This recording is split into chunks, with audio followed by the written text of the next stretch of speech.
Welcome to JSA TV, where we're covering the latest news, trends, and innovations from thought leaders from within the digital infrastructure industry. And we are coming at you live. That's right, we are live, Milad, from PTC 2025 in beautiful Honolulu, Hawaii. And to the right of me, this good-looking guy is my friend. We can say old friend now, right? We've known one another a while. That's right. Is Milad Abdelmesseh.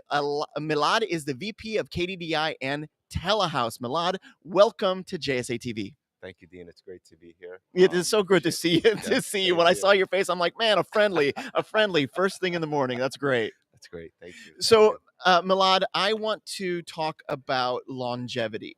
Telehouse has been in business for 35 years, which is an eternity Yes. in our business. Yes. Tell our viewers a little bit about what it takes to be in this business and to actually grow, to Yes. thrive. It's not enough to be here. You've been growing and thriving for those 35 years. Yes. How does a company do that? So our core backbone is creating highly connected and enabling connections across the world. Mhm. That's our mission under the KDI group for the Telehouse brand. Telehouse started back in 1987 with one data center in New York. We had data centers in 1987. That's right. That's right. And since then, we are now at 48 data centers globally. And that's part of our mission is Yeah. to create highly connected and mission critical data centers for our customers, our partners, and the ecosystem. So you were data centers when data centers weren't cool yet. That's right. That's wild to me. Maybe we are the trendsetters. Maybe you are. I vaguely remember like a class 5 switch, Yeah. and those just behemoths that were in these windowless buildings. right. That was the data center before the That's data right. center That's was right. cool. So that's awesome. But let's fast forward to 2025. What's going on in your markets? I know that you're a global brand now. What's going on? It's as you probably heard all week. It's busy. It is busy, yeah. The data center industry has boomed, Mhm. and we are adapting and we are moving with it. We're expanding in certain markets. Last year, we have expanded our North America assets by acquiring Canadian assets from Mhm. Allied. Mhm. We are growing our footprint globally to accommodate the ever-growing demands of our customers. We're growing in Japan, adding over 100 megawatts soon. Wild. London, we're bringing capacity on every year. Paris, we're bringing on capacity every year. Thailand, France, US soon. And also Toronto, we're bringing on additional capacities in our assets. How do you keep up with all this? It ain't easy. Amazing teams. Yeah. Oh, good point. Yeah. It's just the drive from our customers motivates us to really keep adapting and improving and adding to meet their demands. So let's talk about those demands, Yeah. because those demands aren't the same as they were in 1987 or in the 80s at all. In fact, they aren't even what they were in the 90s for that matter. But let's talk about that. Nobody leaves the JSA TV chair without talking about AI. How is Telehouse, the KDDI Telehouse, meeting those new, very demanding, capacity needs and things like that of AI? So it's there's so many pieces to it, right? And Yeah. just to say one more thing, the demand is different than 2 years ago. That's so true. That's so true. When we talk in terms of decades could be centuries at this point. It's happening that fast. The power requirements have skyrocketed. The Mhm. density has skyrocketed. Of course, the sustainability piece has been. Can't talk about AI without it, right? Because they go hand in hand. Yeah. Right? All of this additional power and demand is requiring companies to shift their initiatives, their green initiatives. For example, KDDI has a 2030 sustainability initiative, and by the end of 2025. We have a mission to make sure all of our data centers are on clean energy. we're going to do this again at the end of 2025 because at JSA TV, we love those initiatives here. You know, we do. Yeah. Yeah. No, even if you're close to that, it's going to be a win. Yes. Yeah. So there's just a lot of it. Just to give you a couple of examples, what we're doing, which I find amazing myself. Mhm. In Toronto, our data centers are using the water from deep sea, deep water in Lake Ontario to cool our data centers, and then we take that heat dissipation and we give it back to the community to support drinking water. Man, I love that It's so much. amazing. Yeah. Even in Frankfurt and Paris, our data centers take the excess heat and feed it back to the local communities to support heating. It's just amazing technology, Yeah. and we have to keep up with it because, like we said, AI is generating so much additional power, demands additional requirements that we have to adapt and make sure that we also help the sustainability of the earth and the future for all of the generations to come. Milad, this is that 35 years. This is a part of it. Clearly, you cannot evolve in this way without also addressing some of the fallout from that evolution. And it Yes. seems like KDDI Telehouse is doing that in lockstep with Yes. the technological advancements. Yes. Amazing. It's exciting. It is exciting, and I meant it. We're going to talk again at the end of 2025. Anytime with you. Anytime. Outstanding. That's perfect. Milad, it is always great to see you. Same here, Dean. It was a pleasure. Thank you. You bet. Thank you. And thank you, viewers, for watching JSA TV. Stay curious, stay connected, and we'll see you soon.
Welcome to JSA TV, where we're covering the latest news, trends, and innovations from thought leaders like this guy to my right within the digital infrastructure industry. And we are coming at you live from PTC 2025 in beautiful Honolulu, Hawaii.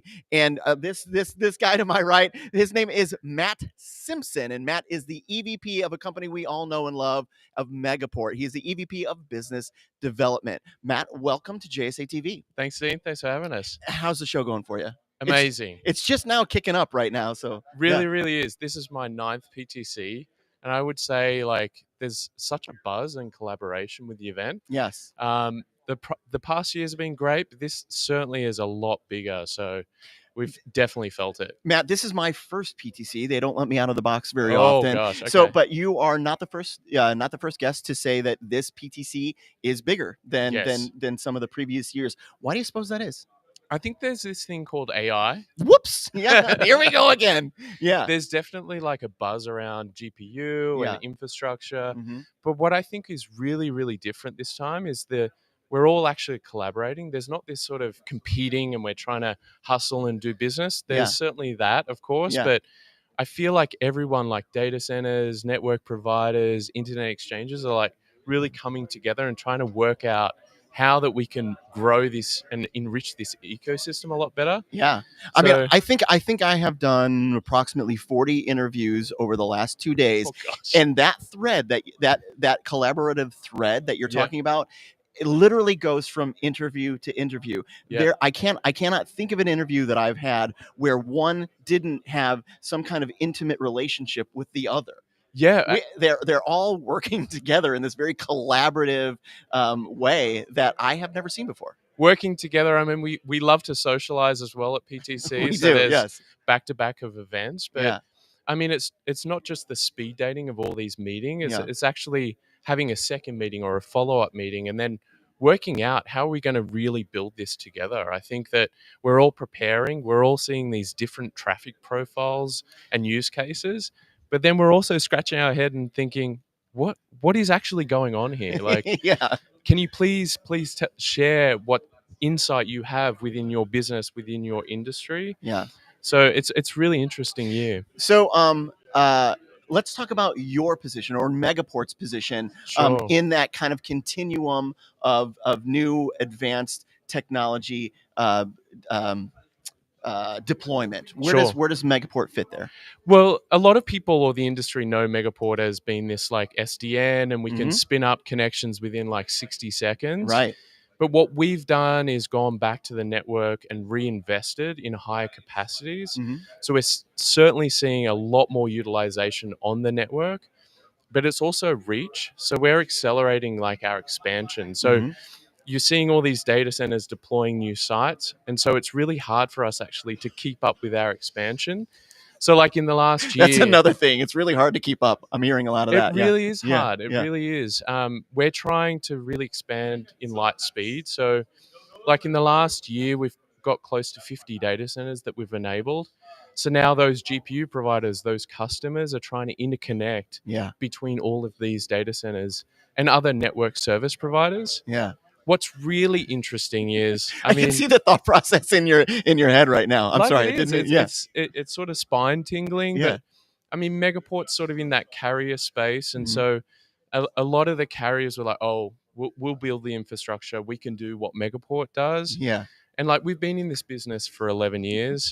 Now we're actually partnering together because we can't do it alone. Yeah. So I think that's what's really special about PTC. And that's exactly what it feels like. It feels like whereas we used to all line up on the starting blocks side by side and try to race to the finish, now we're just like, no, I'll hand the baton to you, and then you take it to that point, and at the end, the customer goes, "Hey, well done." Yeah, exactly Yeah. right. Or it's like, how much capacity can I sell you today? But now it's actually, how do we partner together? Yeah. So that's what's really, really different. It's amazing.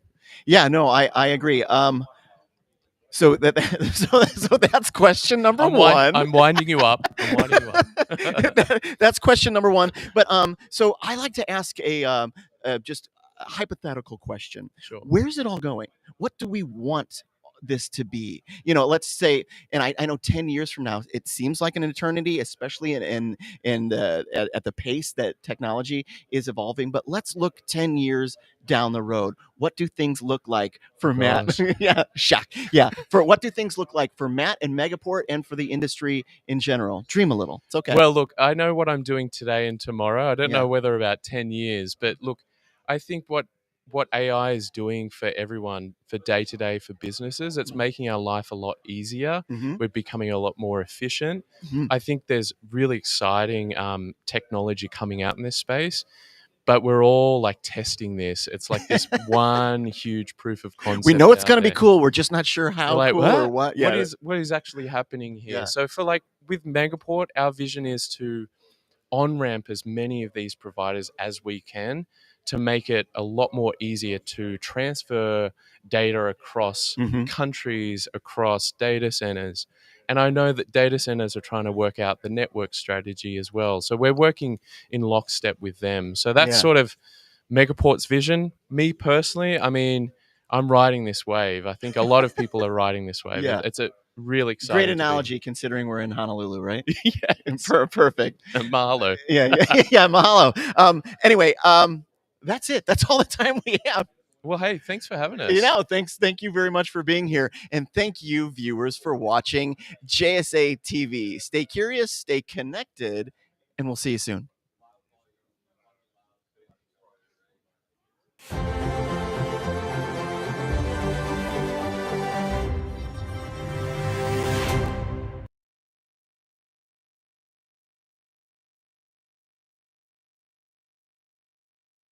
Karen Petersburg from AREP and Powerhouse Data Centers. Karen, as we look towards 2025, what do you see as the most significant trends driving growth and innovation in digital infrastructure?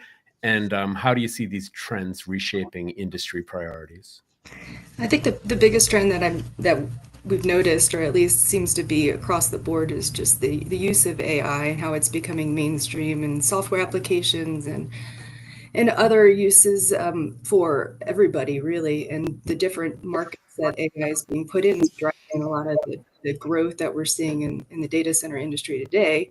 And that growth is causing a lot of demand on the power infrastructure that we're seeing. And so we're going to continue to see that driving that increased need for the supply of power. And then we're going to be seeing more creative ways of getting renewables and alternative power sources to come to the forefront. We're already starting to see large scale slips in power delivery timelines. We were looking at a couple of years now. I've seen 6 years, upwards to 10 years, depending on the market. So that's a problem, right? And then, of course, with that large increase of power requirements comes the big sustainability question of the big data center, power guzzler. What are we doing about it? How are we increasing efficiencies in our cooling systems, et cetera, to help drive that down?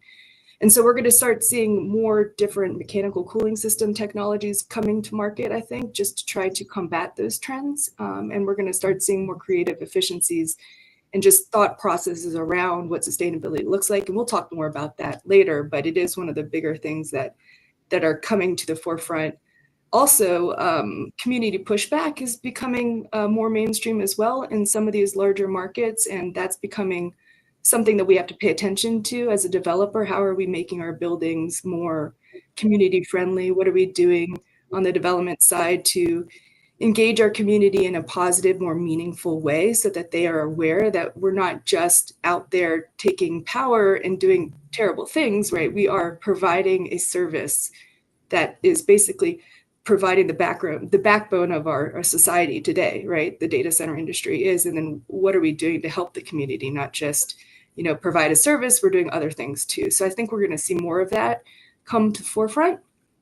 And then, of course, the supply chain issues. I know we talked a little bit, Kyle mentioned the labor market. That will be and is now a problem. We're hearing electrician labor shortages for years in some occasions, and we're going to continue to see those trends rise in steel mill workers, iron workers, and some of these other more important trades. So all those trends are going to be important to watch, and what are we as the industry doing to combat that? So how are we helping increase the labor pool? What does that workforce development look like for each individual company, and how are we really contributing to the overall success of society? As we look towards 2025, what are the most significant trends driving growth and innovation in digital infrastructure, and how are these trends reshaping industry priorities? And I'm going to hand that question off to Kyle Hildebrand first. Kyle, what are your thoughts? Thanks, Matt. So I think there's probably quite a few different trends that are all kind of colliding and coinciding at once to shape the landscape for how 2025 will look. And really, most of them are in a very good way. There's a general consensus among the population that broadband access is now a need versus a want or a nice to have. So that's starting to create some demand and really shape how just about everybody's thinking about it. There's unprecedented investment in the sector by both government and private investors. That's really changing how things are starting to look across the United States from our vantage point. There's increased demand for data center capacity, which is being driven by a variety of things. AI is probably at the top of the list, but whether you're a hyperscaler or a small ISP, you have some role in that increasing demand. And there's an emergence of non-traditional infrastructure owners and developers that we're seeing, and they're coming to the forefront. You're starting to see them, certainly in industry publications and articles like local governments, municipally owned broadband, or state DOTs where they have a unique right of way, or a different unique right of way owner, such as a pipeline. So certainly those non-traditional infrastructure owners are coming about. Understanding that middle mile access in any form, is needed to support the flurry of last mile build out that's going to happen in 2025 and beyond. That's starting to come to the forefront. You have to have that middle mile to support that last mile capacity. And then, increased demand for third party conduit and dark fiber usage. This has always been something that's been out there, but, it's certainly starting to pick up and catch a lot of steam. Using IRU agreements for cost-efficient ways to support broadband expansion versus, a single person or a single purpose build, is really starting to come out. So I think all of those things are starting to come together, and they're colliding, and it's making the industry what it is today. Now there are a few things out there that aren't necessarily as positive, such as a labor shortage, but by and large, most of the trends are pretty positive.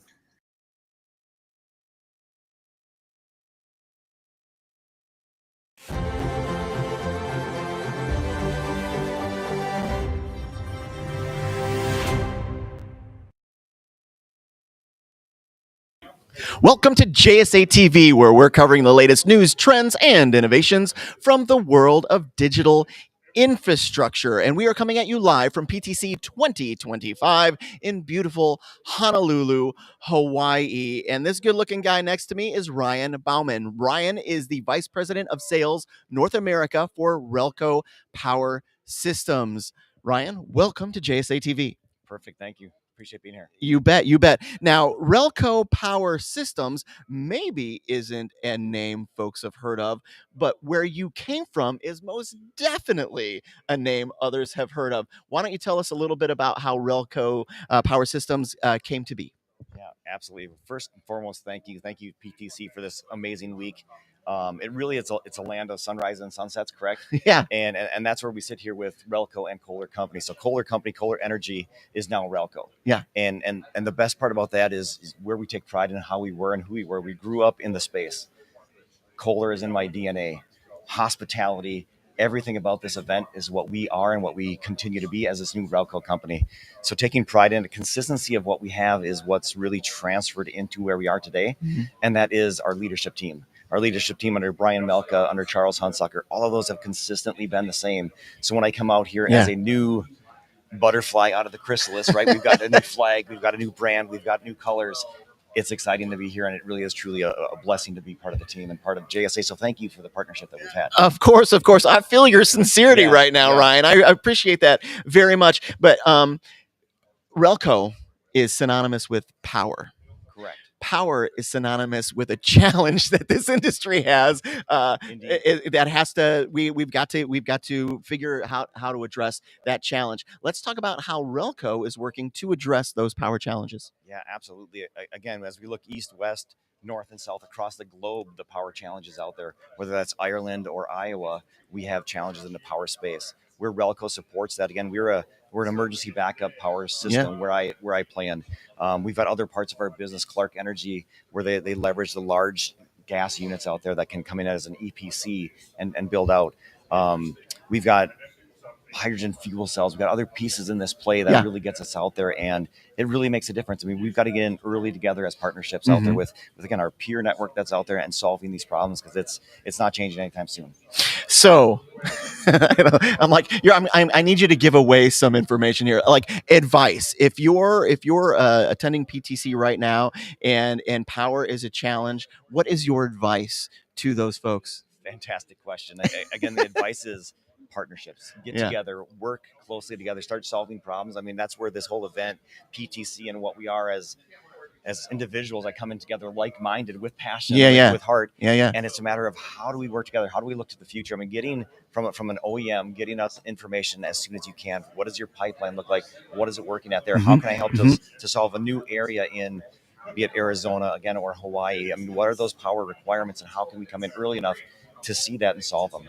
Again, utilities are challenged. We need different solutions out there, and that's where, again, whether it's diesel, HVO, fuel cells, and or natural gas, there's a lot of solutions for us to kind of come together on. Oh man, Ryan, so much to unpack right there. But one of the things that became immediately obvious when you and I were talking earlier is that the collaborative spirit that the industry is feeling right now also has these kind of islands of collaborative spirit. I feel like energy is one of those islands, and one, like when you name all of these potential power sources, it's not that one company is doing one and one company is doing the other. They're all kind of working together to make sure a solution can be found for powering the data center. Right. Indeed. I mean, the collective good is coming together for us. I mean, it truly the collective good. I love it. I mean, we're literally solving things on the go. I mean, things that we didn't expect to have. I mean, early in my career, distributed generation, selling power back to the grid via diesel systems. That's coming full circle into the data center space, where we were normally not thought of that. Like, can I sell power in? Do I want to do that part? But the grid is so strained, we can be that resource for it. And again, power the units with an HVO kind of fuel. So get more sustainable in our thoughts. Amazing. More sustainable in our thoughts. There are too many sound bites already in this interview. I do appreciate that. So final thoughts. If I am in need of power right now, where does Relco fit in terms of, can I call Relco? What solutions are you ready to offer the industry right this second? Right. Absolutely. Great question. Again, reach out to me. grab onto my team, right? Ryan Bauman. But that's it. We're going to solve it with you. No, I mean, everybody in this space is looking to do that. And how do we do it fast enough? And that becomes that challenge of fast is another challenge, right? Lead times we've experienced here at PTC, whether it's an elevator that might be out there, queues in line for food, right? We're waiting on things, but lead times are going out, but they're also coming in. So again, I think, coming in together to look and say, what do you need today? How do I solve it in a different, in our case, a different KW capacity, and being open to different solutions, right? Things that we've never thought of in the past. Things that we've never thought. That sounds like innovation to me, Ryan. We're working at it, right? Outstanding. Thanks so much for being here. Yeah, thank you, Dean. Appreciate it. You bet. And thank you, viewers, for watching JSA TV. Stay curious, stay connected, and we'll see you soon.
Welcome to JSA TV, where we're covering the latest news, trends, and innovations from the thought leaders in the digital from the digital infrastructure. I almost forgot what it is we're doing here. What is it we're From the doing here? digital information space.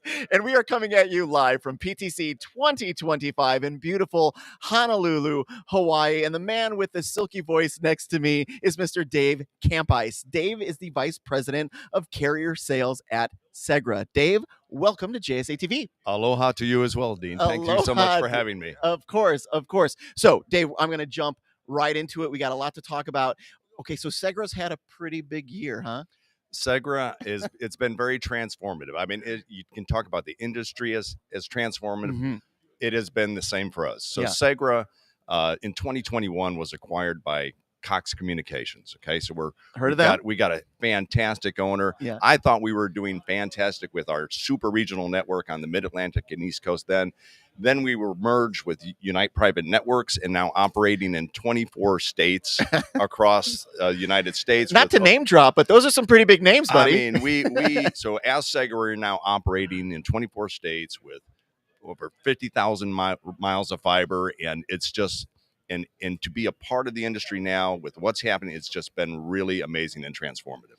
No, it sounds like over the last we'll say year, 18 months, it's been a wild ride. pretty significant. But let's talk a little bit about some of the expansion that you have going on currently. Mm-hmm. I know St. Louis, I believe, is a new market. Yeah, or a so bigger market. Through some M&A, we did acquire St. Louis assets from Everstream. Mm-hmm. That happened at the latter end of 2024. Mm-hmm. So we're expanding that way.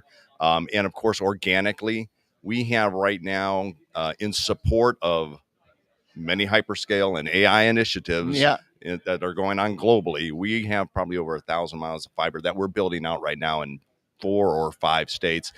And it has been really incredible to be a part of this. Yeah, really, really good.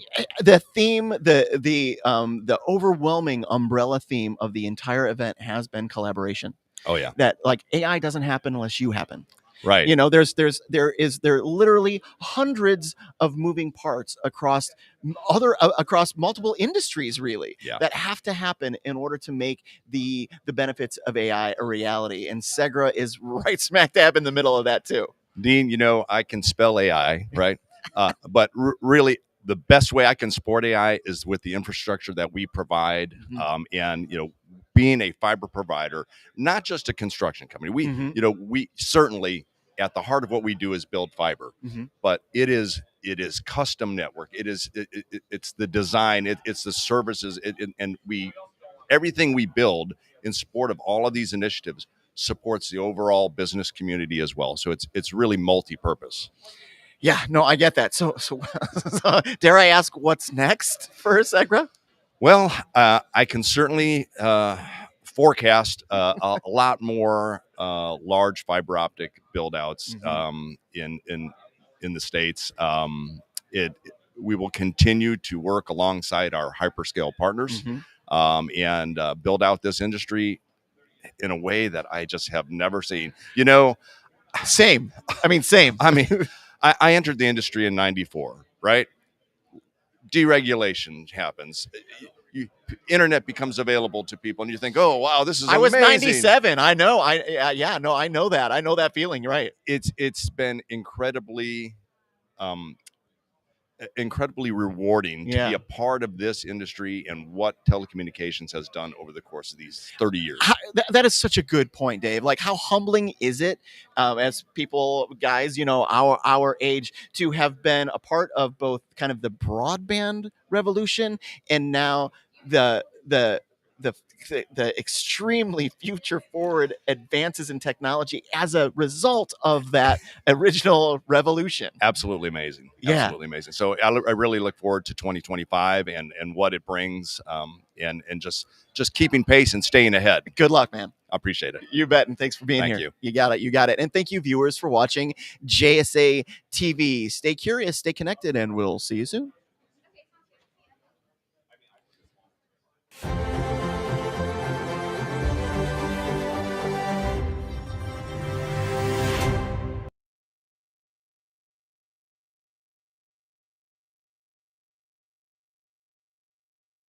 So let's hear from 1623 Farnham CEO Bill Severin now. Bill, as we look towards 2025, what do you see as the most significant trends driving growth and innovation in digital infrastructure?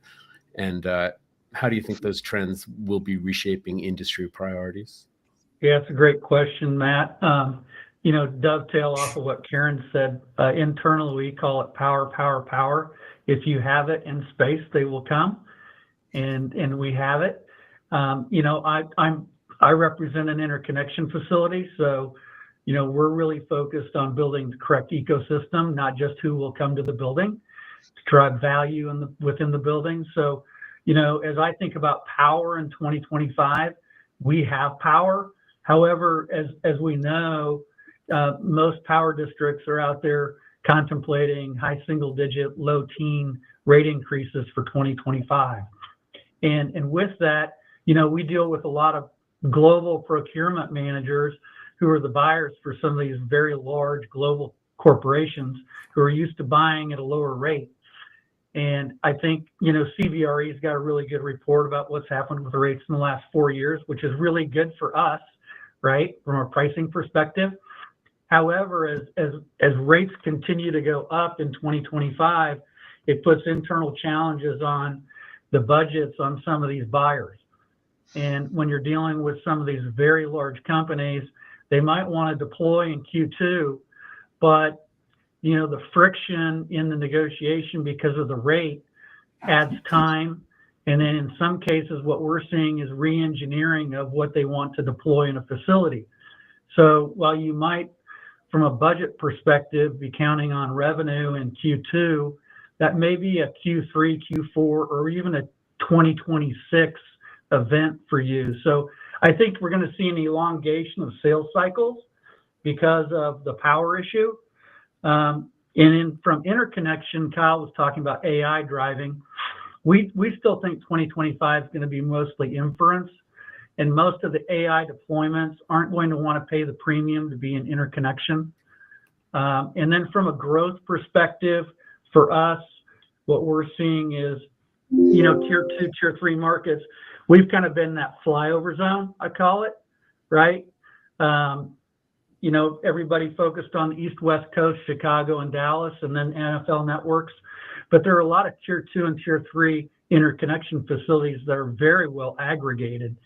And so I think you're going to see a lot of, even though we've had negative press about content growth from the content guys the last few days, they're going to need to go into tier 2 and tier 3 markets to see that growth. And I think you're going to see the large application guys, as they need to solve latency, they're going to come into tier 2 and tier 3 in a big way, I think, in 2025 and 20.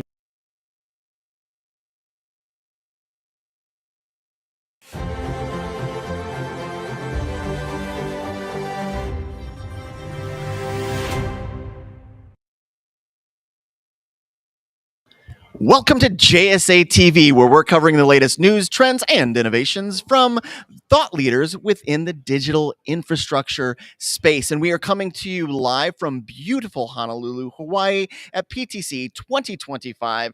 And this thought leader to my right is Narendra Sen. Narendra is the CEO of Rackbank Data Centers. Narendra, welcome as always to JSA TV. Thank you. Happy to be here again. And I'm excited. I'm excited too. I'm excited too. And I'm excited because we've already kind of had a little bit of a conversation before the camera started, and I'm excited about what's happening at your data center. So why don't you tell our viewers a little bit about what's going on at Rackbank? Yeah. So it's an exciting time for India. It's a huge market, 1 billion people online out It of is. 1.6. That sounds like a huge market, yes. Yeah, and it's underserved market. And now Rackbank is really putting a lot of differentiators, building a purpose-built AI data center platform. We are building in Mumbai. We are building in other part of the country. 100% clean energy driven platform. I'm going to stop you right there, because did you just say 100% clean energy? Yeah. So AI, purpose-built AI data centers, 100% clean energy. Yes. That is a differentiator. That is the differentiator. Yeah. Direct to chip, add on to it, like liquid cooling, which reduce the PUE and efficiency for GPUs. and clean energy. Because in India, when you buy clean energy, Yeah. it's 30% cheaper than the grid price.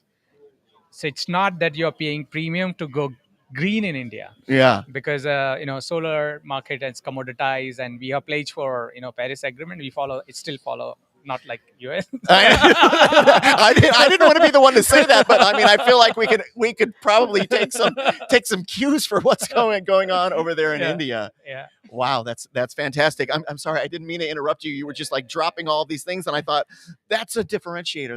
That's huge. Huge. So the India, as a big market, Yeah.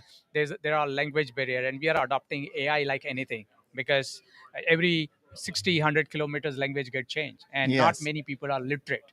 So AI is helping them to adopt digital faster. You are blowing my mind.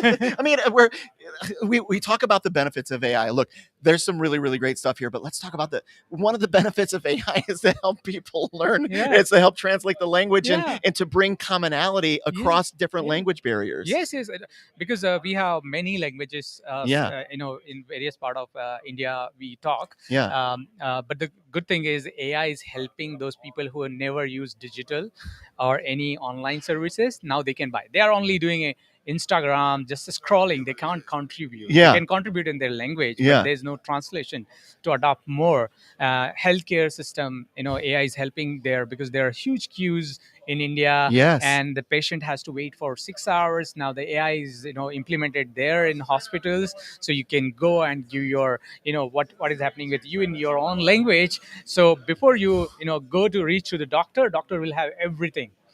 Narendra, Prescription ready. what you're talking about is a literal case study for the rest of the world. Yes, absolutely. I'm so glad you didn't get on that flight yesterday. Yeah. This is fantastic. Yeah. But we do have other questions. I'm so sorry to keep interrupting. I'm just very, very excited about what we're talking about right now. Yeah. Okay, let's talk about things that made me feel a little more boring. Really quick, growing demand for cloud services in emerging markets. Why don't you talk a little bit about your cloud services and why the growing demand?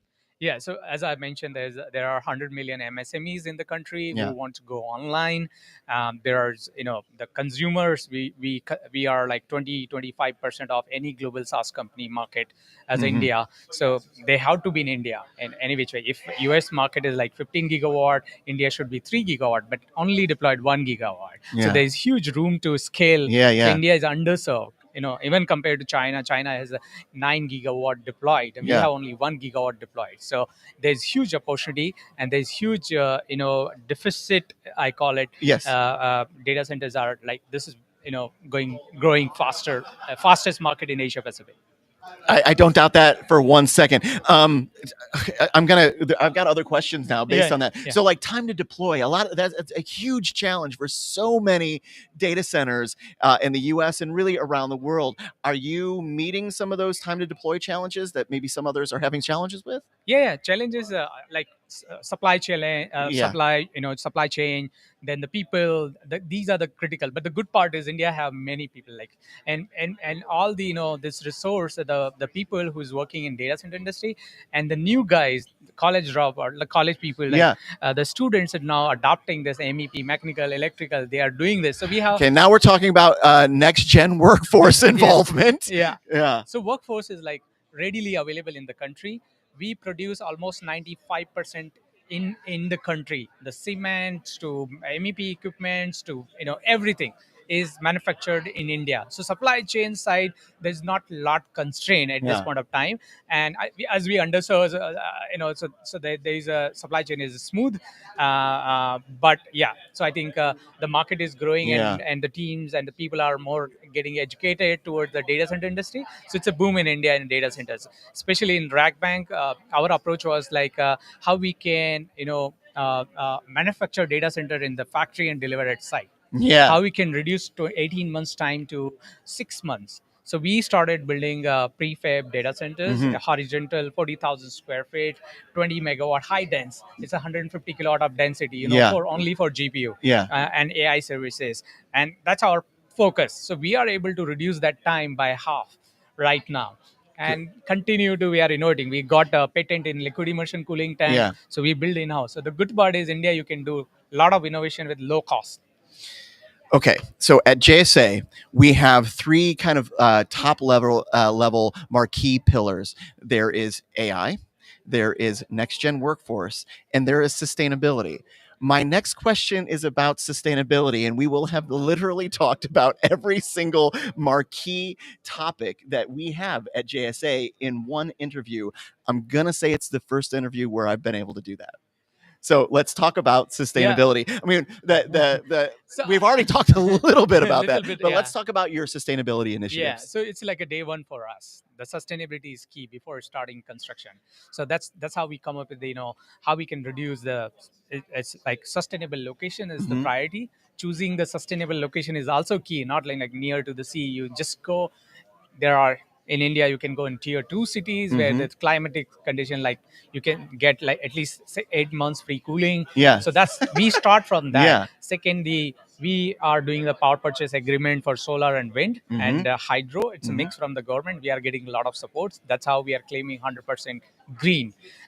Third aspect is direct to chip, which no water use. It's on a closed loop Closed loop. water you Mhm. use. So no, so it's not only PUE, WE, CUE, we take care of everything. When we decide to build a data center, we first talk about the sustainability. Yeah. And we have taken some green financing basis on these achievements. Yeah. Right. So it's a full optimized to data Yes. center. Yeah. Wow. Okay. I feel like we could talk the rest of the week. Yeah. Unfortunately, our time is up. I Yeah. think we got it all in. I think. Yeah. Narendra, it is really, really our pleasure having you on today. Thank you. Same here. Thank you so much. I'm always excited about JSA, and I always follow, your green initiatives and the book I got from Jamie last time. I'm super excited. That's why I decided like I have to take this. Thank you. Yeah, this was really a treat. Thank you so much, Narendra. Thank you. Yeah, and thank you, viewers, for watching JSA TV. Stay curious, stay connected, and we'll see you soon.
Welcome to JSA TV, where we're covering the latest trends, news, and innovations from thought leaders like this guy to my right in the digital infrastructure space. And we are coming at you live from PTC 2025 in beautiful Honolulu, Hawaii.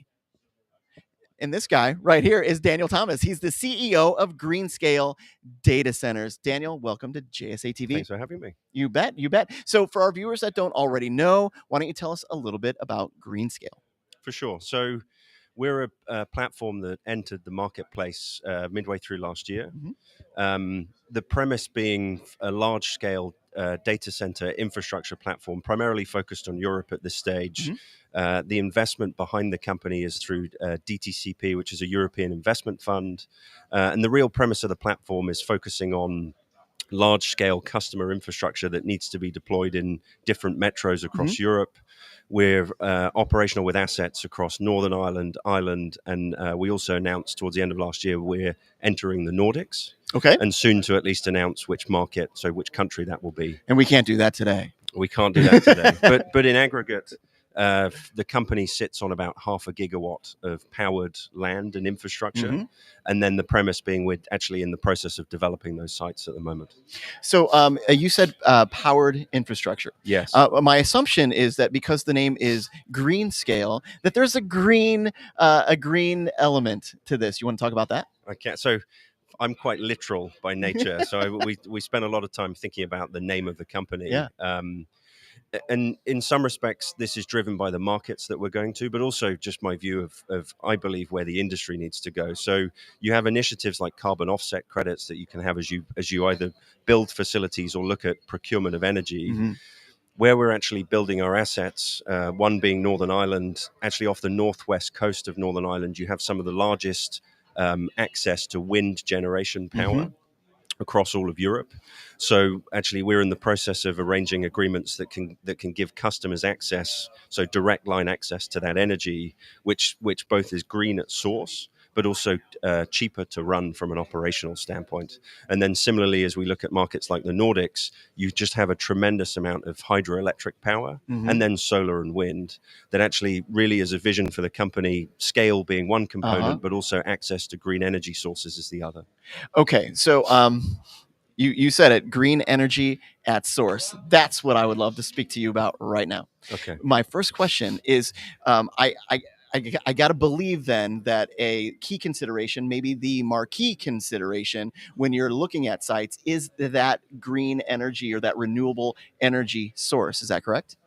Yeah. So if you take a step back and look at the industry, we're primarily taking energy off the grid, right? As you think about either smaller data center companies, and even now as the industry moves to much larger deployments of data centers, you're typically drawing power off the grid. There's no contribution back into the local economy. Now, what you have as a kind of market dynamic, actually holistically across Europe, is new renewable projects that are looking for either anchor tenants, so customers who'll commit to taking some of the power, or even the approvals process that they have to go through to actually get these green lit to build. Now, our industry has become so large that these buildings become the anchor tenants to help support these renewable projects get off the ground. So you have this draw on the grid, which is a tremendous draw on the energy grid across Europe, but then helping support these new projects get developed, like new wind projects off the northwest of Ireland, actually contributes more energy back into the local economy. You have greener source energy, you have lower cost of operational energy. So yes, it benefits us as a data center operator and how we support customers, but actually you bring a huge amount of benefit to the local community as well. That's okay. So complicated, but very much in our wheelhouse. But also we talk about how nothing happens in our industry anymore without this kind of like highly collaborative. I'll do my part, you do your part, so that we can do the best for our end user customers. But even within the industry, there are other pods of collaboration that are forming to help make sure that these things can become a reality.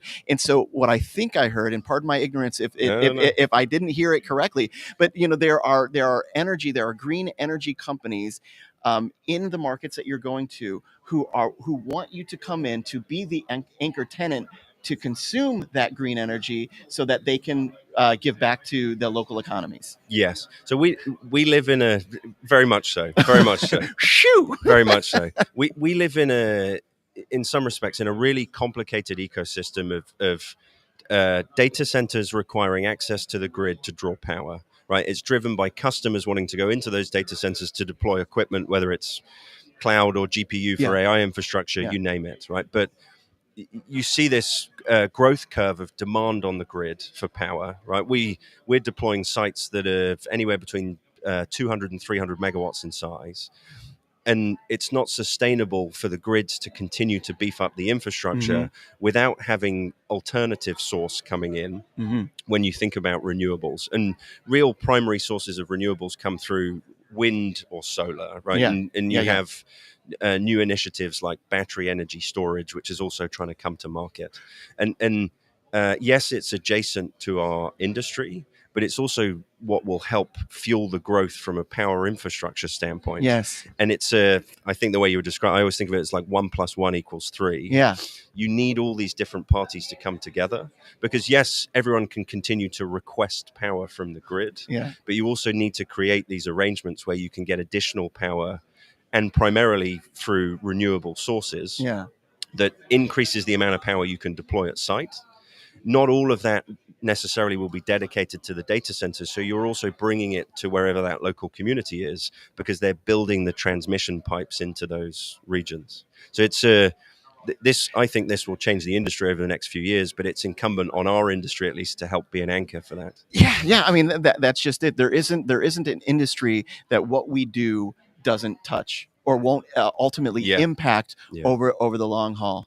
So Daniel, thank you so much. There was a lot to unpack there. But it was wonderful. Thank you so much. Pleasure. Thanks very much. You bet. And thank you, viewers, for watching JSA TV. Stay curious, stay connected, and we'll see you soon.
Welcome to JSA TV, where we're covering the latest news, trends, and innovations from thought leaders like this person to my right from within the digital infrastructure space. And we are coming at you live from PTC 2025 in beautiful Honolulu, Hawaii, which is way warmer than it is in Chicago. It is, even though it's raining all day today. I'd still rather be here than Chicago. So would I. And this lovely person to my right is Jacqueline Mispagel. Did I get that correctly, Jacqueline? Correct, yes. Wonderful. Jacqueline is the Chief Product and Marketing Officer of Center Square Data Centers. That's correct.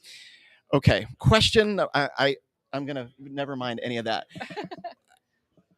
You are everywhere. We are everywhere. At this show. Bright colors and everywhere. Every corner I turn, I look up, or that was down. I look up, I look side to side, and I see your name. Yes. What's going on over there? Yeah, Tell us everything. We wanted to show up big because we want everybody to know who we are. We are a legacy retail colocation provider that recently rebranded last year. Mm-hmm. We came together from two very prominent data center operators. We're bigger and better. We've got 72 data center locations. Is that all? Just 72. It's fine. Over 300 megawatts, 1.9 million square feet under operation. We've got another 100 megawatts under roof capacity to expand to. So we've got a lot of space, we've got a lot of power, and we wanted to make sure everybody knew who we were with our new brand. Mission accomplished. Yes. It's been really exciting to be here, and everybody's stopped us. We've got these bright shirts on. We have 17 people here. We've been having lots of wonderful conversations, and I think we nailed it. Well, think no more. You did. Yeah, as a brand marketer, PR guy. Strong work. Thank you. Coming, assumingly, from your office, right? Yeah. Thank you very much. I love it. I love it so much. Okay, so 72 data centers. What are you doing in all those data centers? What's happening there? We're doing a little bit of everything. Yeah. So we serve retail up to scale data center implementation. So our sweet spot is that 200 kW up to 6, 7, 8 megawatt deployment. So we're seeing, when people talk about AI, we're doing a little bit of AI. People are talking about that for what it's worth. Have you heard of AI? Have you talked Tell about me that in everything. any of your interviews? So we're doing a little bit of AI, Yeah. right? We have some edge AI deployments, doing some AI learning labs, but we're really also supporting just the traditional enterprise customer, right? There is still a market for that and still a need for that. Where I feel like a lot of people in the market are, pivoting to hyperscale and only looking at those hyperscale deployments. We are still serving that retail enterprise customer, financial services, healthcare, retail, e-commerce, all of that. So we've got over 2,500 customers across our footprint today. Outstanding. Yeah. So you can't leave the JSA seat without talking a little bit more about AI, and specifically, so those enterprise customers, they know it's coming. Yes. They know that they will likely need it to help advance and enhance perhaps the efficiency of their business and things like that. How are you helping those folks, number one, understand kind of where they fit in the spectrum of AI deployment and things like that? How does that work? Yeah. So being a retail colocation provider, right? We bring an ecosystem of people together in our data centers. So network providers, storage providers, and now we've got GPU as a service providers, right? So they're all right there in our ecosystem. So when you bring their IT stack and colocate with us, they're getting access to all those people. So some people don't really know what they're doing with AI yet, right? Yeah. Are they going to buy their own AI? There are some people Are here. they going to use them? Yeah. Yes, they come here to learn how, what the options are. And so, we have a tagline. It's infinite flexibility and absolute certainty. So we're the certainty of the data center that you've always, that's why you went to the data center. Yeah. That's what you always wanted, right? But we've got that flexibility, right? We are partnering with the right people that our customers need to do business with that will help them advance their AI strategies. So we're not necessarily going to solve their AI for them, but we're going to give them all the access to the people that can help them solve their AI when they're ready. Which is like solving the problem. Yeah. Yeah. Exactly. No, that's great. Yeah. Jacqueline, thanks so much for being here. Yeah, thank you for the opportunity. It's great speaking with you, and thanks for the support. Yeah, and congratulations. Truly. Great work. Thank you so much. You bet. And thank you, viewers, for watching JSA TV. Stay curious, stay connected, and we'll see you soon.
Welcome to JSA TV, where we're covering the latest news, trends, and innovations from thought leaders like these characters to my right from within the digital infrastructure space. And we are coming to you live, that's right, live from PTC 2025 in beautiful Honolulu, Hawaii. And to my right, I have Mr. Matt Monaco. Matt is the Senior Vice President of Asset Management and Development at Powerhouse Data Centers, company we've all heard of before, a strategic partner of Quantum Connect. We also have Mr. Dan Golding. Dan is Strategic Advisor, ASG, and Strategic Advisor to the Stars. Gentlemen, welcome to JSA TV.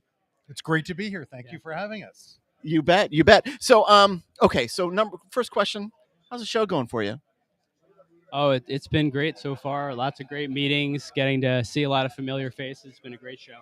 Awesome. Yeah, super useful. I think PTC gets better every year. It does. Well, this is my first PTC, but the general consensus is that this is the biggest and most fruitful to date.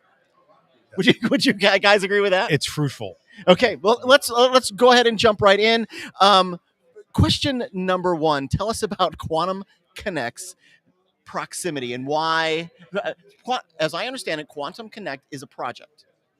Yes. Not a company. Yes. And it is happening in Ashburn, a little place we are all know and love in the data center industry. Why don't we talk about the project and its proximity there in Ashburn?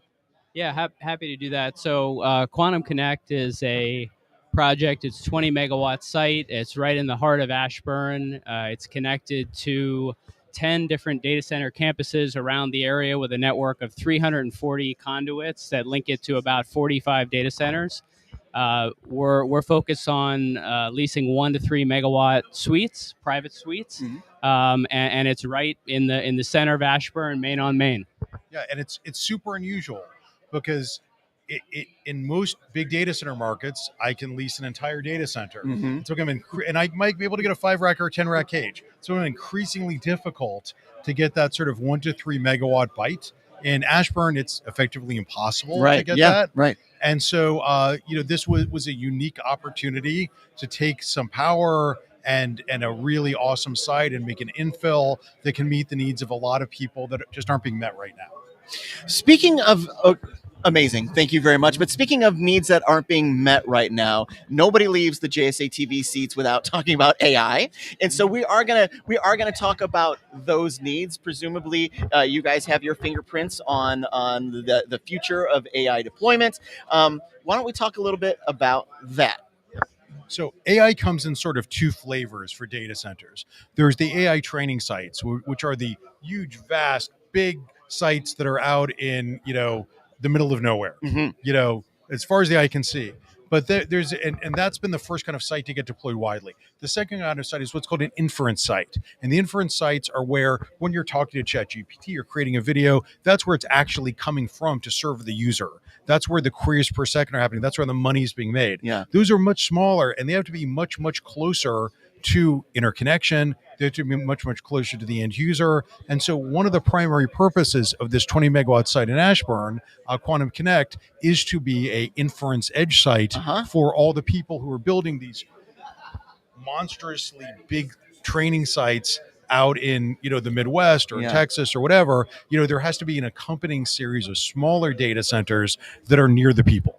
Dan, that is a nuance, and you're the first person to mention it in the last 2.5 days now. Is there a prize? You want another glass of water? Yes. But no, thank you very much for context. That is exceedingly helpful. Anything to add there? Yeah, I mean, I think looking at the inference workloads, Quantum Connect is set up for racks in excess of 30 kVA per rack, with some of these higher density workloads in mind for inference. And this, as we look at different user requirements, this 1 to 3 megawatt size is a spot that works well for these type of inference workloads. They're not, as Dan said, they're not 50, 100, 200 megawatts. These are smaller spots where the location really matters. Very good. And let's talk about new builds. What do you guys got cooking? So the Quantum Connect project is going live in the fourth quarter of 26.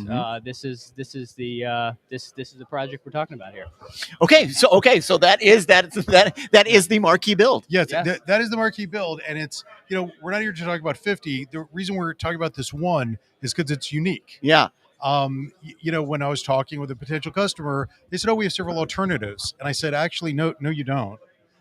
This is it. Yeah. This is what is being delivered in Q4 in 2026 in Ashburn. Everything else is spoken for." Yeah. And that's a weird place to be in. Yeah. There is one coconut left on the table. Yeah. Would you like a coconut? Yeah. Right. And but it's the good news is that this facility is really, really well designed for user requirements, for what they want, and it's hitting at just the right time. Yeah. For what people need.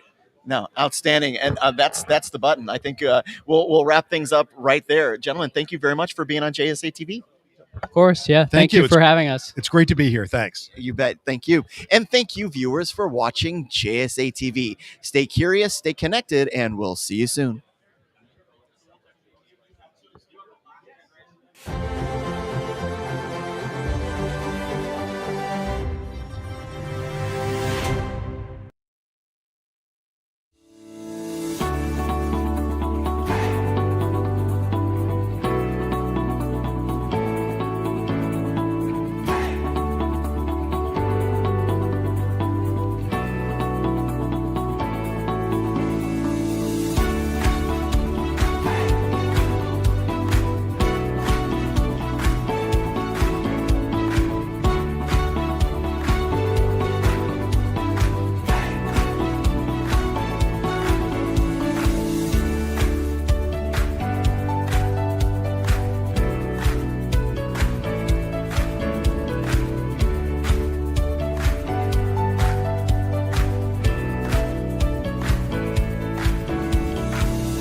Welcome to JSA TV, where we're covering the latest trends, news, and innovations from thought leaders like this guy to my right from within the digital infrastructure industry. And we are coming to you live from PTC 2025 in beautiful Honolulu, Hawaii, which is way warmer than it is in my hometown of Chicago, Ken. Raining today, though.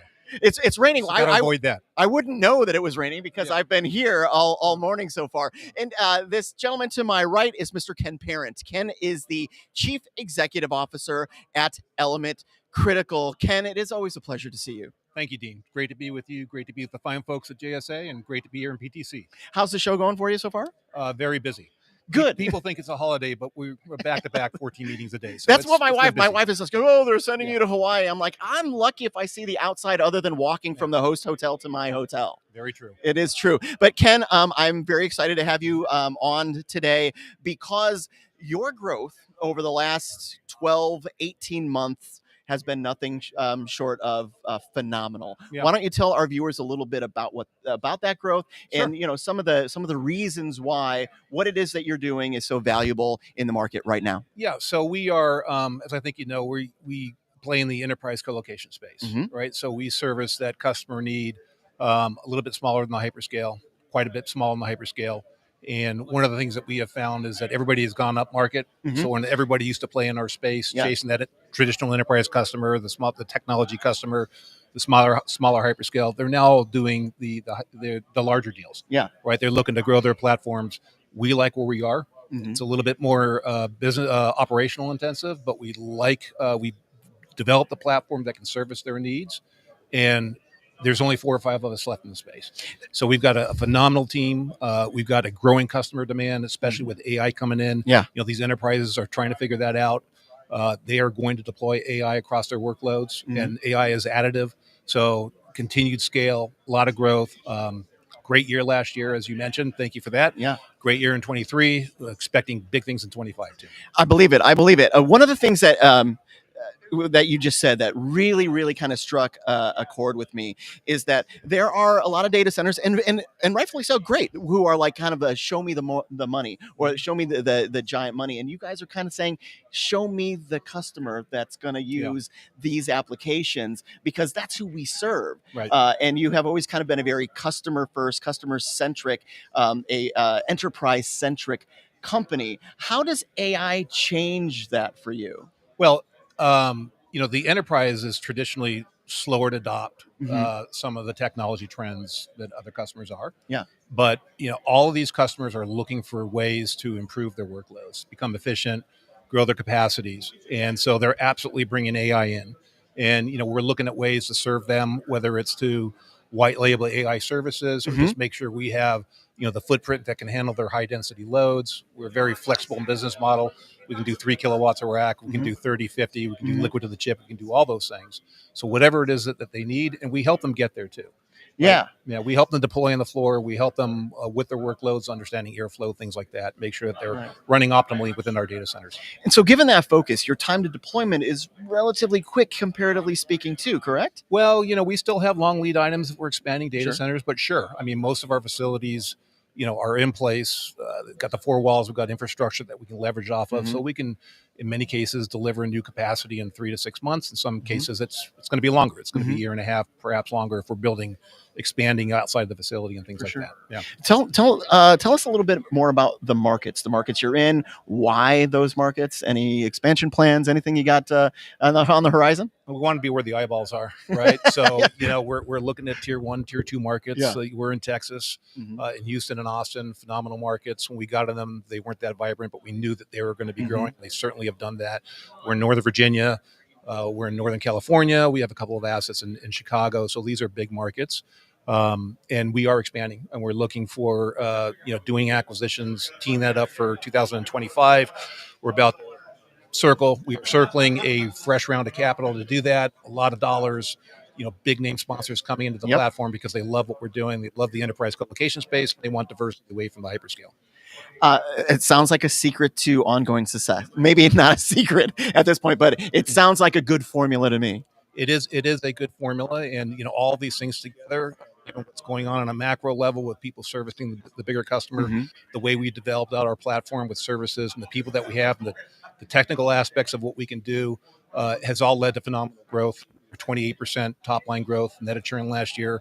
The plan was 18. Congratulations, Ken. That's fantastic. I don't think we're going to eclipse that next year in 25 because frankly we're running out of inventory, but it'll still be a good problem to have, friend. Which is why we need the money to buy more assets and to expand. Maybe we will. Maybe Steve will.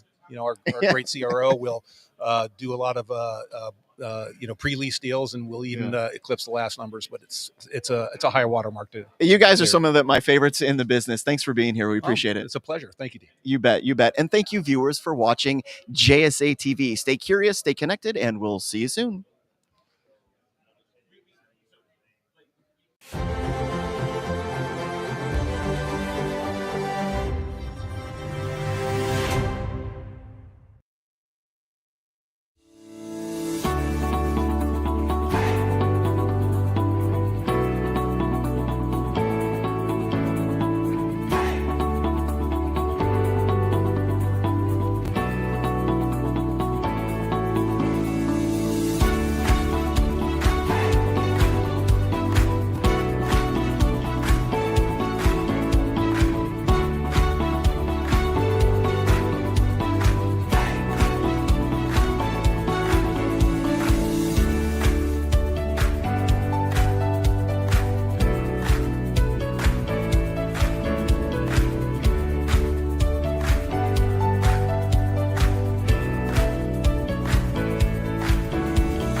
Welcome to JSA TV, where we're covering the latest news, trends, and innovations from the thought leaders within the digital infrastructure space. And we are coming at you live from PTC 2025 in beautiful Honolulu, Hawaii. And this good-looking guy to my right is Mr. Mike Wynn. Mike is, that's you.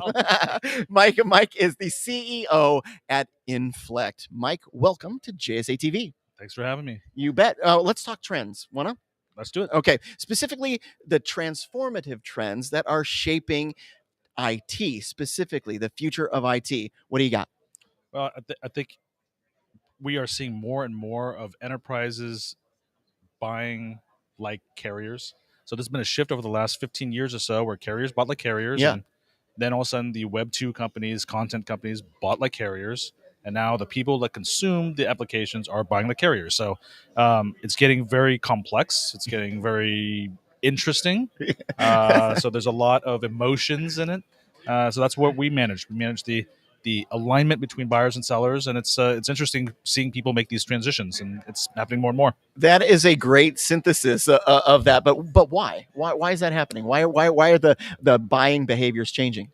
A lot of it has to do with you have very specific things you're doing as a business, and you can buy them from somebody who does maybe a general thing, right? So maybe some hyperscale guys, some of the cloud guys do wonderful work, right? But at some point, your business has specific needs, and you need to go build those things to service your customers, your product, whatever it is. That transition is actually very difficult to do, right? You're in a world where you used to outsource kind of a lot of this stuff, and now you have to build it yourself. So that demand for the enterprise to stay up on the next trends, to outcompete, to maintain their position, whatever it is, that's what's driving this transformation. So everything that you're saying right now does lead me directly into my next question. Thank you. About collaboration, and it is one that it is a theme that has gone throughout the last 3 days. But specifically, everybody wants a piece of that hyperscale. But to do that it's not particularly easy, but collaborating with the hyperscalers is something that you know a little bit about. Why don't you talk to us a little bit about that? Yeah, I think in the internet in general, it's kind of the spheres of influence, right? So it's who has a lot of customers, who's building stuff that everybody uses, whatever it is. Yeah. Well, in the world we are in today, a lot of it is centered around the hyperscalers. So, or the Magnificent Seven, right? So you got the AWS, Azure, Googles, and then you got the Metas and Netflix, et cetera, right? So you have to connect to them because your user experience relies on these guys, right? So you want a piece of the action, but the first question you have to ask yourself is what piece? Yeah. Now, what's good for the goose is not necessarily good for the gander. Yeah. So that's where a lot of the collaboration has to come in. We find a lot of people think they know what they want, but they're not quite sure what they need. So you have to be gentle about how to explain that to folks, but you also be firm. And I think that's a big piece of it, and it takes all of us to collaborate properly to get the right outcomes for our constituents. Honestly, Mike, I couldn't segue any better on this than you are for me. I appreciate that very much. Everything that you're talking about really does like that the value of the partnership, the trust between yourselves and your customers. Those are ultimately the principles that kind of guide your decisions internally. Why don't you talk to us a little bit about that the idea of trust and how that influences everything you do? I think it influences everything we all do, of course, but our business is one where we are not the service provider ourselves. Yeah. We're not consuming the services ourselves. So we're actually in service to the transaction, which means it's about getting trust with all the constituents in that process. I think a good way to think about it's like the internet, right? It's an interconnection of a bunch of networks. That's a technological side of it. But we forget it's people that run these networks. So there's an internet of the people. There's emotions you have to think about. It's not just zeros and ones going back and forth. It's how do we get the best outcomes for each other, right? In an expedient fashion, a cost-effective fashion. So that's really all our mindset is around is what do you need to get the deal done? What do you need to get the deal done? And we'll figure out what's the best way to do it. And careful, your sincerity is showing. I can hear it in your voice. I can see it in your face. Very, very cool. Mike, thanks for being with us today. We appreciate it. Absolutely. You bet. Thank you. And thank you, viewers, for watching JSA TV. Stay curious, stay connected, and we'll see you soon.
Welcome to JSA TV, where we're covering, easy for me to say, right? Where we're covering the latest trends, news, and innovations from thought leaders from within the digital infrastructure industry. And we are coming at you live. That's right, we are live. So every time I flub a word, it's live from PTC 2025 in beautiful Honolulu, Hawaii. And this good looking guy next to me is Mr. David Burke. David is the sales director for Munters. David, welcome to JSA TV. Thank you very much, Dean. You bet, you bet. And so, David, for our viewers that don't already know, maybe tell them a little bit about Munters. At a very high level, Munters is a global cooling provider specializing in data center cooling. We have some other divisions of the company also, but for the purpose of today and where we are and what we're doing, we'll just focus on the data center part today.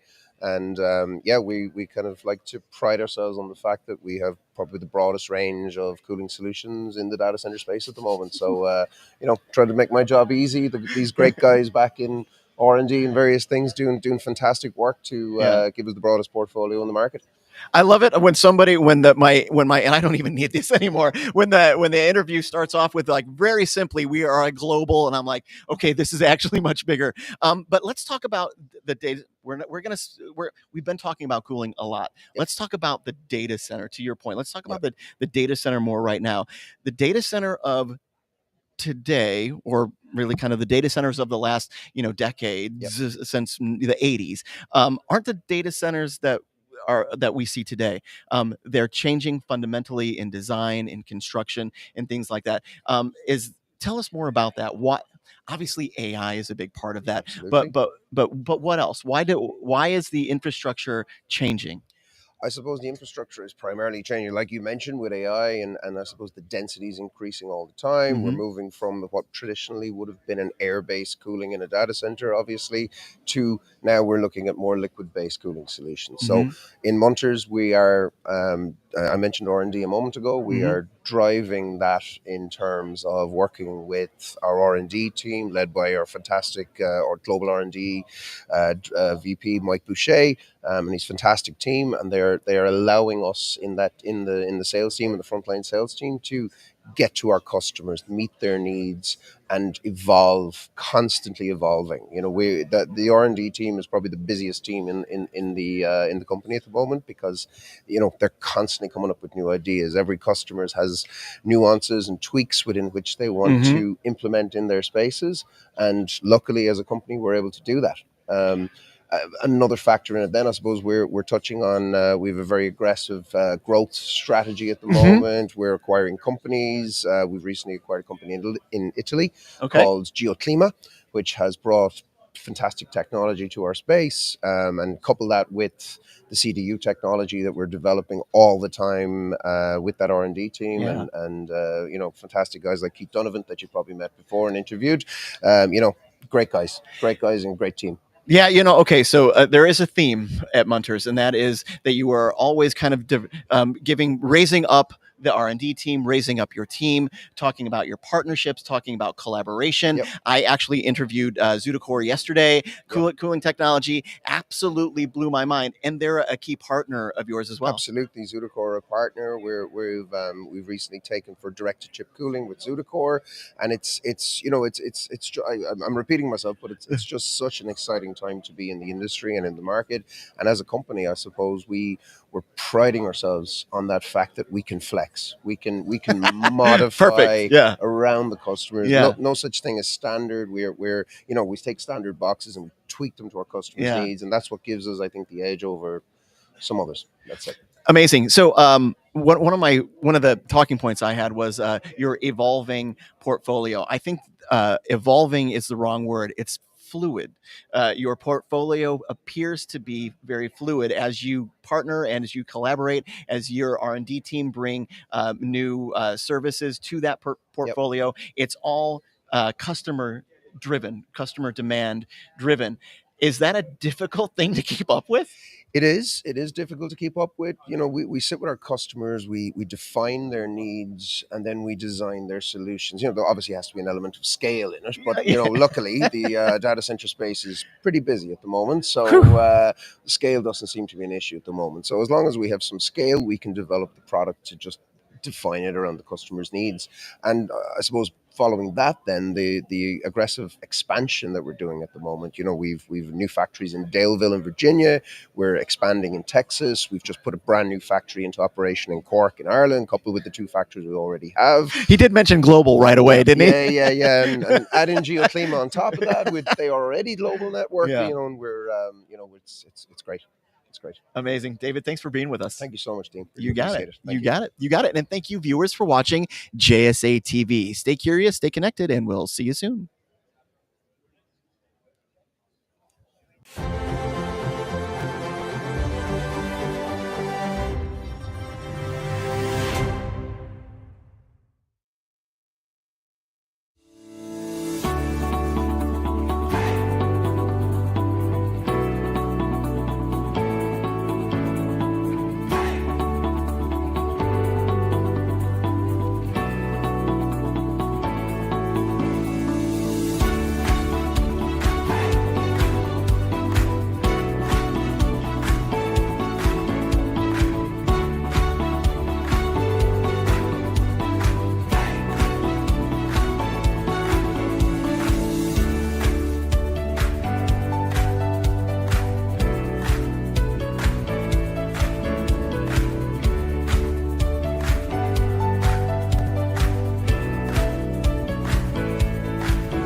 Welcome to JSA TV, where we're covering the latest news, trends, and innovations from thought leaders from within the digital infrastructure industry. And we are coming at you live from PTC 2025 in beautiful Honolulu, Hawaii. And this good-looking guy next to me is Mr. John Baron Brook. I got it, right? Baron Brook. You got it. Yep. Perfect. And John, what's your title? What do you do over there? I'm Director of Product Management for Starline. The Director of Product Management for Starline. John, welcome to JSA TV. It's my pleasure to be here. Awesome. Absolutely my pleasure. Yeah. Fantastic. How's the show going for you? Yeah, we've had a great show. Lots of good questions, lots of good clients, lots of good discussions. I mean, really exciting time to be part of this industry. Outstanding. Why don't you tell our viewers a little bit about Starline?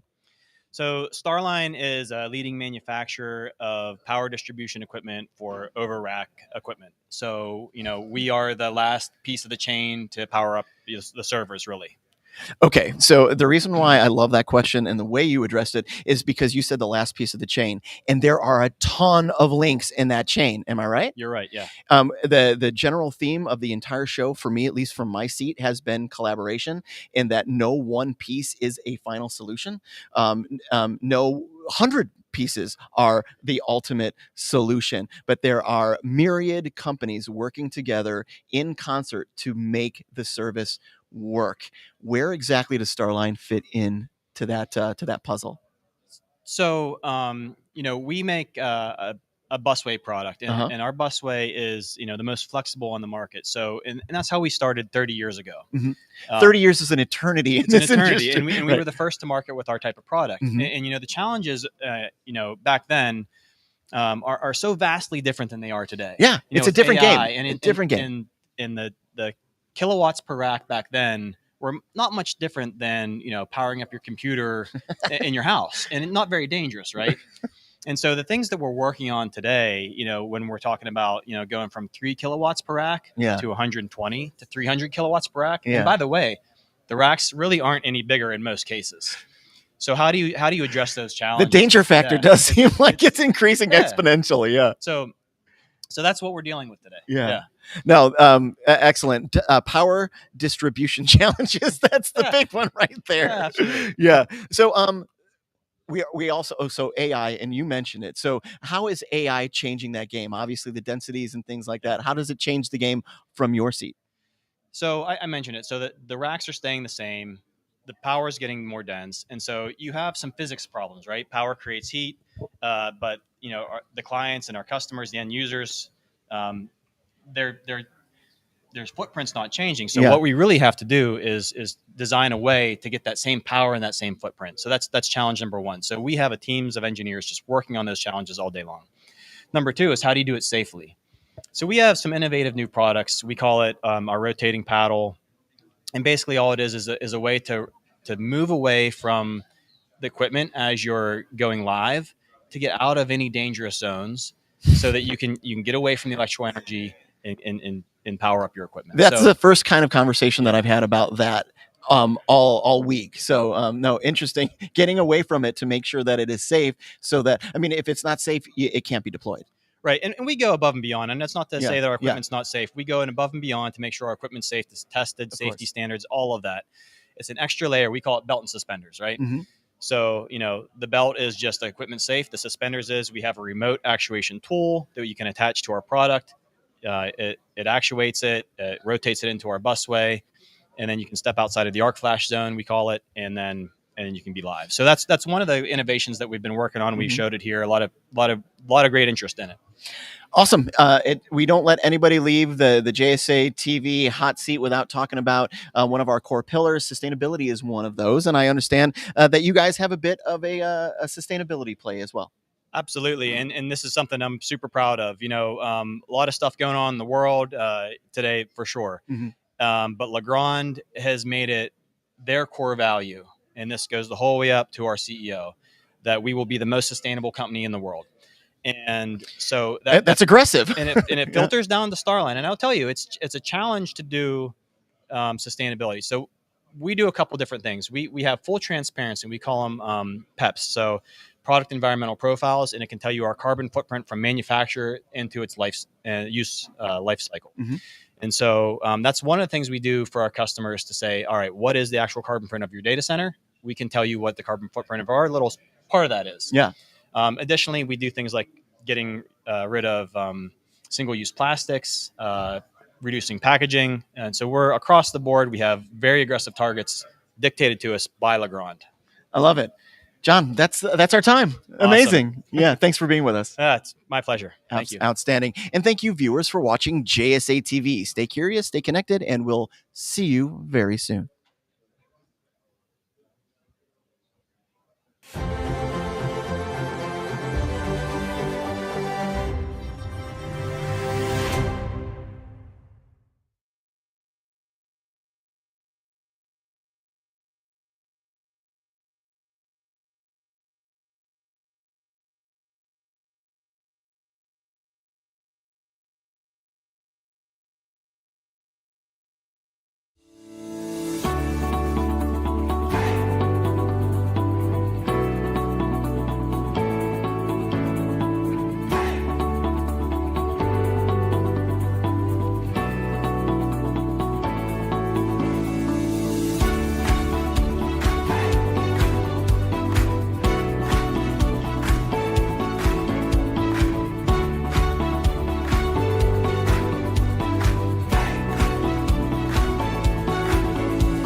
Welcome to JSA TV, where we're covering the latest trends, stories, and innovations from the thought leaders within the digital infrastructure space. And we are coming at you live from PTC 2025 in beautiful Honolulu, Hawaii. And this good looking guy to my left is Alejandro Estua. And I'm going to call him Alex, and that's okay. That's perfect. Yes, Thank you, Dean. You bet, you bet. Alex is the Chief Revenue Officer of Kio. Alex, welcome to JSA TV. Thank you very much, Dean. Thank you for having me. Thank you, everyone. Yeah, absolutely. How's the show going for you? Oh, it's great. I think it's one, at least from my perspective, it's one of the best ones that I have participated. So great. Not just your perspective. I've heard that from a lot of folks. Oh, That's yeah. good. Yeah. Excellent. It's gaining more traction every year. So it's great. Wonderful, wonderful. My favorite question is the one I'm going to ask first. Let's talk about Kio delivering Latin America's digital heartbeat. Tell us more about that. Of course. So first of all, we're very happy to be here. So every year we really enjoy it, and this event in particular gives us great insights. Having the opportunity to be and having multiple meetings in just one place, it's a great learning experience for us. We pretty much accomplish our objective. So from the Q perspective, we are really investing. So we have been 20 years in the market, more than 20 years in the market. Which is a long time, Alex. Yeah. Long time. So a lot of learning experience. We have seen the market, how it's shifting. Yeah. We focus in Latam, in Latin America specifically. So we have been since day one carrier neutral, truly carrier neutral. We open the door and offer same conditions to all of our carriers. They nurture our ecosystem, and we offer to all of our customers a broad portfolio of connectivity. That is one thing. We continue to invest in the Latin region. We continue to grow. So we're very happy to have and open the door to all of our customers and continue to grow and offer this data center platform, very robust data center platform, completely agnostic, carrier neutral to all of our customers. So I hope I answer your question. That does truly sound like the digital heartbeat of Latam. Hey, yeah. Very good. But you also mentioned growth. Let's talk about Kio's growth over the last year or so. I assume the market dynamics there in Latam mean they need more Kio. Oh, yeah. So we have been focusing internationally to open the door and contribute and help all of our customers, both local and international, to Latam. So growth, data center industry is continuously growing, right? We have been, again, more than 20 years in the market. We have learned a lot of things. We are helping our customers, giving them all the guidance that they need in Latam. And we continue to grow. We started in Mexico, then we continue to Central America, south to Colombia, etc. We continue to grow, open, and have more data center, expand where we are, and open new frontiers. So we continue to grow, and I think that as much as we can be able to contribute in this digital ecosystem and this very nice trend, we're happy to do so. You said new frontiers, and that's what I want to talk about next. What is the new frontier in maybe the data center industry and for Kio? What does that look like for you? We can see it from two perspectives. We continue to grow focusing in customers in the US, in Asia, in Europe, bringing them and helping them out to establish in Latam, right?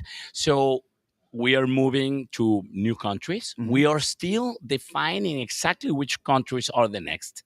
So we do have a soft roadmap, but at the end, the customer is the one that is going to be leading. Where do you want to be? Where do you want to establish? How we can be able to help you? We have all the support from our fund, our investment, private equity, I Squared, that they are very excited to be part of them. They help us out. Yes. They contribute even in meetings with customers.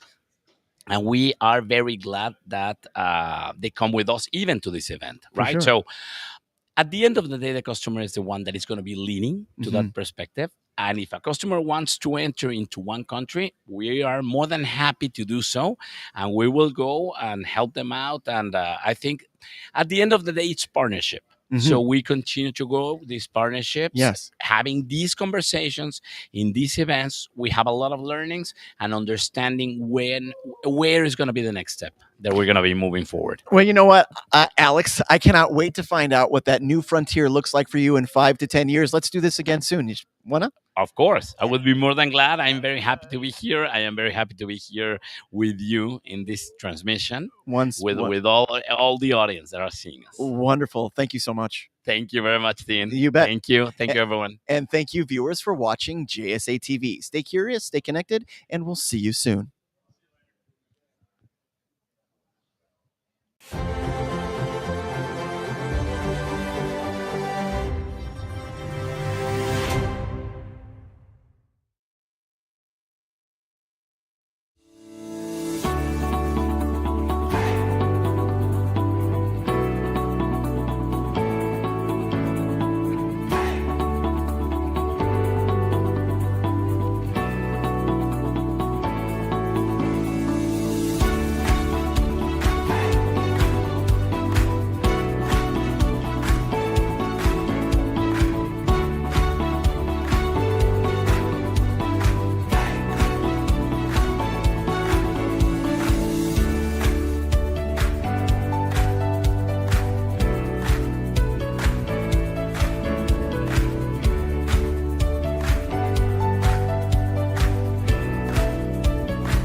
Welcome to JSA TV, where we're covering the latest trends, news, and innovations from thought leaders like these two handsome gentlemen on my right from within the digital infrastructure space. And we are coming at you live from PTC 2025 in beautiful Honolulu, Hawaii. And I've got Jeff Barber, we all know and love. He is the VP of Global Data Centers at Bloom Energy. And my new friend, Mr. Kevin Pasalakwa. Kevin is the VP of Structured Finance, also at Bloom Energy. That was a mouthful, guys. Welcome to JSA TV. Thank you.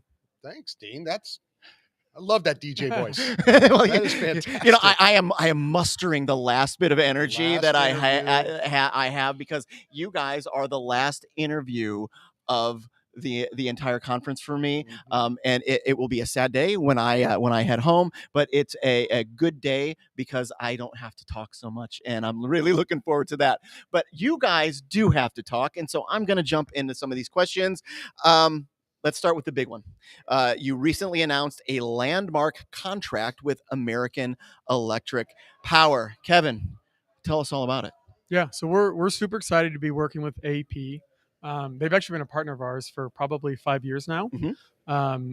They're absolutely terrific, and they're very creative and innovative in how they're looking to solve a lot of the power problems that all of our data center customers are facing. So I'm sure, as everyone knows, as you keep asking for 50 megawatts, 100 megawatts, 300 megawatts, the grid's a bit tapped out, right? Everyone kind of forgets that it was designed back in the day by Edison to run an analog economy, not a digital economy. And AP, we're working with them to think about how do they make new investments, new infrastructure, and how do you take distributed assets and put them on the customer site as part of the normal regulated process, right? So you still get the power from the utility like you always would, but it comes in two factors: some over the lines and wires, some from the assets on site, and it's a way for them to really accelerate they're getting capacity to the customer locations in new innovative ways, and you're able to do it where you're not impacting the community as much as you other would, right? There's less construction. You don't quite have some of those same debates over who's taking capacity. So it's very innovative and in solving some of these new problems. So Kevin, these partnerships feel more collaborative than ever before. That it is two parties really kind of helping one another, rather than this is my partner, but really they're my customer, or they provide a very specific and unique piece of my puzzle. But that's not how this is. This is really more of a collaboration in order to get the power to the people who need it. Yeah, and I think it has to be, right? Because we've exhausted the electric infrastructure in the U.S. and in the world. And when you're thinking about it, you've got to build gigawatts of generation, and you got to build thousands of miles of transmission. You're talking trillions of dollars of investment. Like, this isn't kind of like looking. We're talking T with the trillions. This isn't looking for spare change, right? This is we got to build something. We got to be thoughtful, right? And how do we solve a problem today, but how do we enable it such that it continues to solve problems for 10, 20, 30 years, right? So you got to solve the short term, you got to solve the long term, and you got to do it, with a good thoughtful approach. A good thoughtful approach. Let's continue on that theme. Let's talk about the demand for the type of arrangement that Bloom has with AEP. Sure. So we've, the demand that we've seen is just off the charts, and I think everyone's seen it, right? It's unprecedented, I think, in the global economy to date, and everyone is looking for new ways to solve the problems, right? The old ways aren't going to get there, and the conversations we have is, can we get 150 megawatts? Can we get 200? Can we get 300 megawatts? And being able to have that solution come from a trusted partner like utility, someone who's you've worked with for 30 years, 50 years, 100 years. It's a great way to kind of really, kind of build together a multi-way partnership. Excellent. Anything to add to that, Jeff? No, I think Kevin hit it perfectly. I mean, obviously AEP is a forward-thinking utility. These are critical customers to them. You touched on it a little bit. One of the most interesting things to me is this is done without the need to string new lines through neighborhoods, without the need to construct substations and everything that goes along with that. It's a way to retain the customers in the region with zero zero impact to the community and to the different types of businesses besides data centers. There are other businesses. We don't like to admit there that. are? They're What do out they there. do? What could they possibly do? Haberdasheries. They make hats and things. Right. Yeah. So this is no impact to them. Yeah. And certainly in the case of Bloom, there's no noise, right? We're at 60 decibels. It's not. Yeah. It's not intrusive at all. So I think that's a very important point because, data centers tend to be under attack a little bit lately with the impact they're having on the community. Not in my backyard, sir. No. I know, not in your backyard. Yeah. Not in your backyard. But yeah, no, that's absolutely true. And so it's not as simple as saying, hey, this partnership works. We now can get power. Or we've now gotten what it is that we need, but rather the partnership works because it's collaborative and because we're thinking about all the other businesses, the communities that may be impacted by what it is that we're doing, because without that, no long-term viability. That's right. Yeah, absolutely. Okay. So, a report, a new report. Yeah. Yes. I want to hear more about this. Report released yesterday morning, I believe. It hit the wire. So, we just released a data center power report, and everyone's probably watching me going right now. Like data center power, that seems to be on the tip of everyone's tongue right now. Who cares, Jeff? This is your 4,297th interview at JSA. Who cares about a power report? This one's unique. This one is a ton of empirical data, a ton of analysis from executives in our industry. Most interesting thing is 30+% are considering on-site power right now.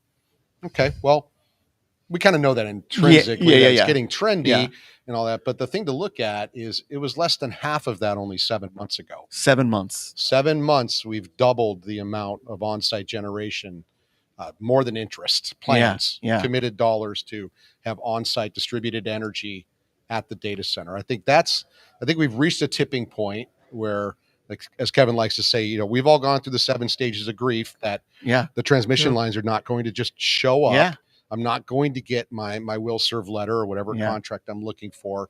I need to take control of this and do this on site, right? So bring your own power is a real thing.